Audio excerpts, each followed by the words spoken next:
कृषी प्रधान भारत देशामध्ये महाराष्ट्रातील शेतकऱ्यांच्या आत्महत्या हा चिंतेचा विषय असतानाच ऐन पावसाळी अधिवेशनामध्ये शेतकऱ्यांना महाराष्ट्रातील शेतकऱ्यांना संपूर्णतः कर्जमाफी मिळावी यासाठी सर्वत्र ओरड होत असतानाच लातूर जिल्ह्यातील अहमदपूर तालुक्यातील एका खेडेगावातील शेतकरी सहदेव होनाले हे खांद्यावर नांगर घेऊन थेट मंत्रालयाच्या दिशेने निघालेले आहेत। आता ते आपल्या सोबत आहेत सहदेव होनाले, आपण त्यांच्याकडे जाणून घेणार नेमके सहदेवजी आपण मंत्रालयाच्या दिशेने कशासाठी निघालेले आहेत?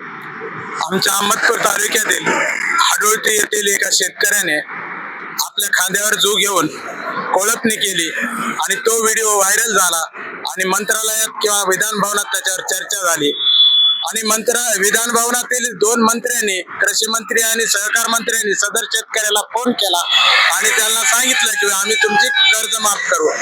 आणि अजित दादा पवार सहकार मंत्री यांनी त्या ठिकाणी त्या शेतकऱ्याला पैसे दिले आणि त्याची कर्जमाफी म्हणजे कर्जमुक्त केलं।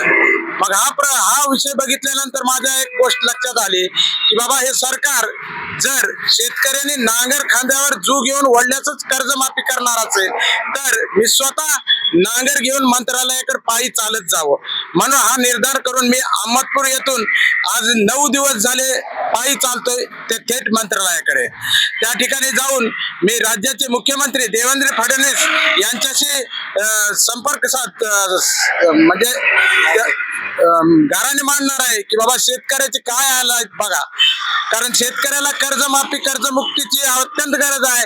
ती कर्जमुक्ती झाली पाहिजे, शेतकऱ्यांना भावांतर योजना लागू झाली पाहिजे, शेतकऱ्याला मरणाच्या दारातून बाहेर काढलं पाहिजे। आत्महत्या जे पूर्वी 60% लोक शेतीवर अवलंबून असताना सुद्धा 7% लोक आत्महत्या करायचे, आज 20% लोक शेतीवर शेतकरी राहिले आहेत, तर 7%च लोक म्हणजे आत्महत्या करतात।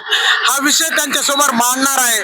MRGS रोजगार हमी योजनेअंतर्गत गायगोट्याची विहिरीची कामं केली आहेत, पण 2 वर्षापासून आम्हाला आणखीन त्याचे पैसे मिळालेले आहेत। यासारख्या विविध मागण्या म्हणजे विविध घराने मी मुख्यमंत्र्यांसमोर मांडणार आहे। आपण कधी निघाले, किती किलोमीटरचा प्रवास झाला आपला? मी आज 4 जुलै रोजी अहमदपूर येथून निघालेलो आहे।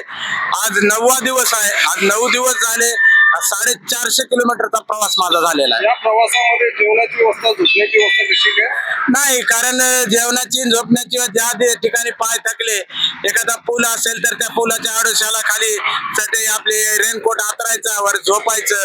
त्याच्यानंतर कुठं मंदिर दिसलं तर मंदिराच्या वट्यावर आतरायचं आणि झोपायचं। कुठं गुरुद्वारा दिसला तिथं जाऊन झोपायचं आणि आजूबाजूचे शेतकरी हे कोण आहे काय आहे म्हणून जवळ यायची आणि त्या ठिकाणी जेवणासाठी त्यांनी व्यवस्था केली, शेतकऱ्याकडून जेवण आणि पुन्हा पायी प्रवास।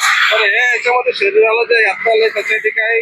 आज घडीला माझ्या पायाला चालता येत नाही, असे खवखव करतायत पाय, असे तन ओढतायत।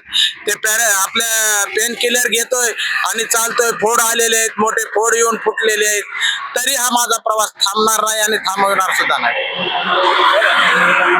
आपण कोण आहात आणि कशासाठी निघाला? मी गणेश सूर्यवंशी, मी झरीकोटीतील शेतकरी आहे।